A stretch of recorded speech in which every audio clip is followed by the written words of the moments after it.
Hi, I'm Seamus Patrick Burke, and I am pansexual. I know, please, everybody, hold your applause. The shirt probably gave it away. For those who don't know what that means I'm attracted to people regardless of gender. So, male, female, non-binary, cisgender, transgender, genderqueer, it's all good in the hood as far as I'm concerned. And I'm posting this video on June 30th, the last day of Pride Month, because, well, I didn't realize this about myself until I was in my 30s. Better late than never? By the time you guys watch this, I'll have come out on all of my social media channels. So my friends, my family, my employers, everybody knows. The word is out. The jig is up. And I will say so far, anybody I've told one-on-one, they haven't exactly been surprised. I mean, don't get me wrong, everybody I've told so far has been supportive, but I kind of wanted at least one person to be surprised. Like, you're pansexual? What? So, yeah, my coming out story is a little bit longer compared to some other people. And I kind of wanted to just take a minute and share my experience with all of you. First things first, queer kids of today, you have no idea how bad the 80s and 90s were. You see, I grew up in Wheaton, a conservative evangelical suburb in northern Illinois, just outside of Chicago. It's the same town that John Belushi grew up in, and trust me, if you grew up there, that would explain everything about Belushi. And there I was, the child of a couple lapsed Irish Catholics. Man without a country much?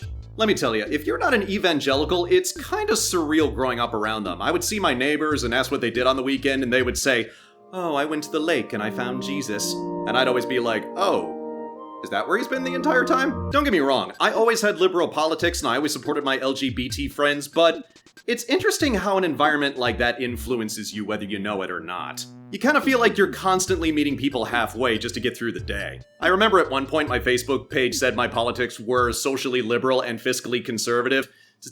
God, I can't believe I ever had that on there. Now it says, "Be gay, do crime." And school certainly didn't help. Oh man, I was miserable in high school. I will die before I ever go to my high school reunions. I even started to have panic attacks by my senior year. I was just a young, awkward kid on the autism spectrum who was still trying to figure out who he was, and I was getting called faggot and retard like it was my nickname. Nowadays, kids watch Stranger Things and they wince when they hear the characters saying those words, and trust me, if anything, those shows are holding back. But despite all of this, I fell in with a group of friends that were not only supportive, but they were all over the LGBT spectrum. Y'all know the types. Goths, punks, anime fans. I mean, I know times have changed, but those three, those never go out of style. And being part of such a queer-friendly group, you think that I would have realized what I was way sooner, right? Well, that's the thing. We don't like to admit it, but there's still a fair amount of gatekeeping when it comes to queer communities. There are still plenty of either gay or feminist groups that like to exclude transgender people, for example. Or gay groups that exclude or even deny bisexuality. Back in the day, my friends and I would hold court talking about Sex in the City. God, that should have been an early sign. And that show has said some really shitty thing about bisexual people, up to and including the new sequel series. I honestly think that if I had turned out to be straight up gay, that would have, I don't know, at least been easier. Straight up gay, is that a tautology? And while I've always been attracted to women, I felt like there was more to it than that, but it was difficult to determine where I fell on the scale, you know? For the last decade or so, I've described myself as straight? Question mark? A friend of mine even once said, "Wow, you're the most flamboyant straight guy I know." And if that friend is watching right now, hey, guess what? Now that I look back, growing up in the environment that I did and not understanding myself as much as I would like, I think I spent way too much time looking to others for answers. Because I also suffer from anxiety disorder, my life, my mind, and my feelings were so chaotic on a regular basis that I really wanted someone to just sit me down and tell me how to be so I could stop stressing about it all the time. And when you don't get those answers, you start judging by really stupid criteria. I'm not kidding about this. I used to judge my queerness based on the music that I listened to. I'd seriously be walking around like, "I can't be gay! I hate Barbra Streisand!" Incidentally, here's a short list of queer or queer-friendly artists that I happen to like. Not saying you have to be queer to be fans of any of those people, but guys, come on. But I think one of the reasons that I didn't count myself as part of the queer community for a really long time is because I felt I hadn't earned the right. I felt like I didn't deserve the honor. But that's not how it works, is it? End of the day, it's not about the music you listen to, or the politics you have, or what groups you belong to, or whether you feel you have the right or not. It's not even about what body parts you like, at least not completely. There's this mechanical focus about sexual orientation that both straight and queer people focus way too much on, and honestly, it's kinda gross. You got people on both sides getting in your face all the time like, "Hey, what do you like to stick your dick in?" I'll tell you the exact moment I realized I was pan. At the end of 2017, I ended a long-term relationship and I moved into a sad bachelor apartment in Portland's Chinatown. I was still really raw about it, and I mostly kept to myself for 2 years, but I still entertained the possibility of finding love again. And one night, I was sitting on this exact couch, and a thought passed through my head. If I fell in love with someone again, would gender be a factor? And the simple answer was no. All that stress, all that doubt and searching, it came down to one simple question and one simple answer. So that was that. But I did take time to sit with it on my own, and since I wasn't ready to date yet, I had plenty of time to do so. In fact, get this, I didn't get the courage to sign up for dating apps until January 2020. Irony is a bitch, isn't it? Also, concerning dating apps, even though gender was no longer a factor, it, kinda turns out I had standards.